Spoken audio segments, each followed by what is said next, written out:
దేశంలో నవశకం మొదలైంది. ఆర్థిక రంగంలో విప్లవాత్మక అడుగుపడింది. దేశాన్ని నూతన అధ్యాయం దిశగా నడిపిస్తూ సాక్షిగా జీఎస్టీ జేగంట మోగింది. ఇక దేశమంతటా ఒకే పన్ను, ఇక దేశమంతా ఒకే ఆర్థిక విధానం. ఆ పన్ను ఈ పన్ను అనే జంఝాటం లేకుండా అంతా ఒకే ట్యాక్స్ పరిధిలోకి దేశం వచ్చింది. అర్ధరాత్రి 12 గంటలకు ప్రధాని నరేంద్ర మోడీ, రాష్ట్రపతి ప్రణబ్ ముఖర్జీ జీఎస్టీ అమలును ప్రారంభించారు.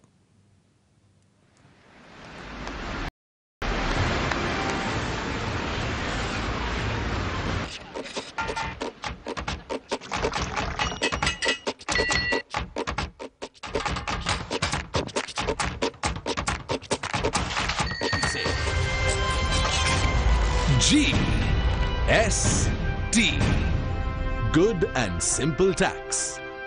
ఎన్నేళ్లుగానో వేచిన ఉదయం రానే వచ్చింది. అర్ధరాత్రి నుంచి జీఎస్టీ అమలు ప్రారంభమైంది. పార్లమెంట్ సెంట్రల్ హాల్ ఈ చారిత్రాత్మక ఘట్టానికి వేదికైంది.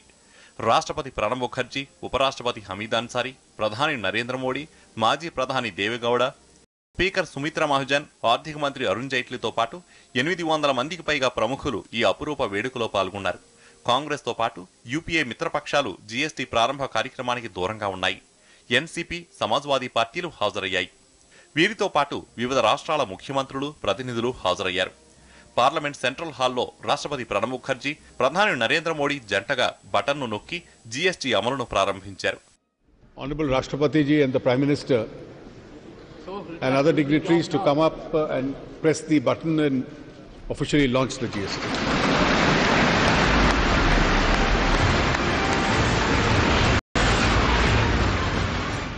ముందుగా స్వాగతోపన్యాసం చేసిన ఆర్థిక మంత్రి అరుణ్ జైట్లీ జీఎస్టీ అమలుకు జరిగిన కృషిని వివరించారు. ఏ ఒక్కరి వల్ల ఇంత పెద్ద కసరత్తు సాధ్యం కాలేదని, అన్ని రాష్ట్రాలు, అన్ని పార్టీల భాగస్వామ్యంతోనే దేశమంతా ఒకే పన్ను విధానాన్ని అమల్లోకి తీసుకురాగలిగినట్లు చెప్పారు.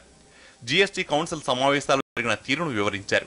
18 సార్లు సమావేశమైన జీఎస్టీ కౌన్సిల్ ప్రతి సందర్భంలోనూ ఎలాంటి ఓటింగ్ లేకుండా ఏకాభిప్రాయంతోనే నిర్ణయాలను తీసుకుందని చెప్పారు. ప్రపంచమంతా ఆర్థిక మందగమనంలో ఉన్నప్పుడు భారతదేశం సమిష్టిగా ఆలోచించి విస్తృత ప్రయోజనాల దృష్ట్యా పరిణితితో కూడిన నిర్ణయాన్ని తీసుకుందన్నారు Jaitley. The GST a destination tax, but for India it will begin altogether a new journey. It's a journey where India will awake to limitless possibilities, to expand its economic horizons and loftier political visions. The old India economically fragmented. The new India will create one tax, one market, and for one nation. It will be an India where the center and the states work together cooperatively and harmoniously towards the common goal of shared prosperity. It will be an India which will write a new destiny. The GST is an important achievement for the whole country. The unanimity of support for the Constitution Amendment and the based work of the GST Council highlights that India can rise above narrow politics and speak in one voice for larger national interest. తర్వాత దాదాపు అరగంట సేపు మాట్లాడిన ప్రధాని నరేంద్ర మోడీ జీఎస్టీని good and simple tax గా అభివర్ణించారు. Parliament central అర్ధరాత్రి సెషన్ పై అభ్యంతరం చెప్పిన కాంగ్రెస్ విమర్శలను తిప్పికొడుతూ జీఎస్టీ అమలుకు ఇంతకు మించిన వేదిక లేదన్నారు. 1947 ఆగస్టు 14 అర్ధరాత్రి దేశం స్వాతంత్ర్యం పొందిన సందర్భానికి వేదికగా నిలిచిన పార్లమెంట్ సెంట్రల్ హాలే జీఎస్టీ అమలుకు సరైన వేదిక అన్నారు. हम सब ने निर्धारित की है, जो रास्ता हमने चुना है,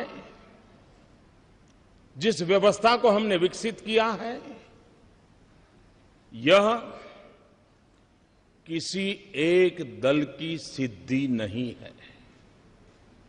यह सरकार की सिद्धि नहीं है. ये हम सबकी सांझी विरासत है.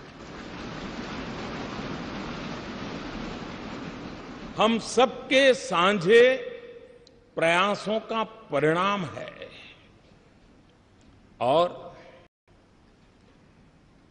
रात्रि को 12 बजे इस सेंट्रल हॉल में हम एकत्र आए हैं। यह वो जगह है जिस जगह पे इस राष्ट्र के अनेक महापुरुषों के पद चिन्हों से इस जगह ने अपने आप को पावन किया हुआ है, ऐसी पवित्र जगह पर हम बैठे हैं। और इसलिए आज सेंट्रल हॉल की इस घटना के साथ हम याद करते हैं 9 दिसंबर 1946 संविधान सभा की पहली बैठक का ये सभागृह साक्षी है। हम उस स्थान पर बैठे हैं जब संविधान सभा की प्रथम बैठक हुई। पंडित जवाहरलाल नेहरू, मौलाना अब्दुल कलाम आजाद, सरदार वल्लभ भाई पटेल, बाबा साहब आम्बेडकर, आचार्य कृपलानी, डॉक्टर राजेंद्र बाबू, सरोजिनी नायडू, ये सब महापुरुष पहली कतार में बैठे हुए थे। उस सदन में जहां कभी 14 अगस्त 1947 रात को 12 बजे देश की स्वतंत्रता की उस पवित्र महान घटना, ये स्थान उनका साक्ष्य है। 26 नवंबर 1949 देश ने संविधान को स्वीकार किया। यही जगह उस महान घटना का भी साक्षी के रूप में है। और आज वर्षों के बाद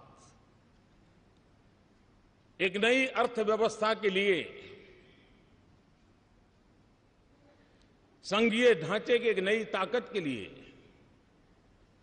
जीएसटी के रूप में इसी पवित्र स्थान से बढ़कर के मैं समझता हूं कोई और स्थान नहीं हो सकता है इस काम के लिए। చివరగా రాష్ట్రపతి ప్రణబ్ ముఖర్జీ జీఎస్టీ అమలు వల్ల కలిగే లాభాలను వివరించారు. జీఎస్టీ అమలు మహాయజ్ఞంలో ఆర్థిక మంత్రిగా తన వంతు పాత్ర కూడా ఉందని గుర్తు చేసుకున్నారు ప్రణబ్ ముఖర్జీ. జీఎస్టీ అమలును భారత ప్రజాస్వామ్యం పరిపక్వతకు, మేధస్సుకు నిదర్శనంగా అభివర్ణించారు. How positive it may be, there are bound to be some teething troubles and difficulties in the initial stage. We will have to solve these with understanding and speed to ensure that it does not impact the growth momentum of the economy. Success of such major change all depends on their effective implementation in the months to come. Based on the experience of actual implementation, the GST Council and the central and state government should continuously review the design and make improvements in the same constructive spirit as it has been displayed till now. రాష్ట్రపతి ప్రసంగం ముగియగానే జీఎస్టీని ప్రధాని నరేంద్ర మోడీ, రాష్ట్రపతి ప్రణబ్ ముఖర్జీ కలిసి ప్రారంభించారు.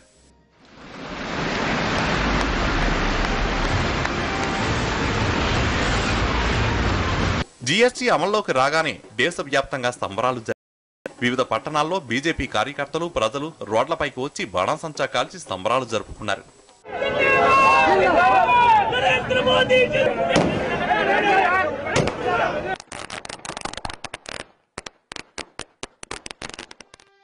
GST ప్రారంభ కార్యక్రమం కోసం పార్లమెంట్ సెంట్రల్ హాల్ అత్యంత సుందరంగా తీర్చిదిద్దారు.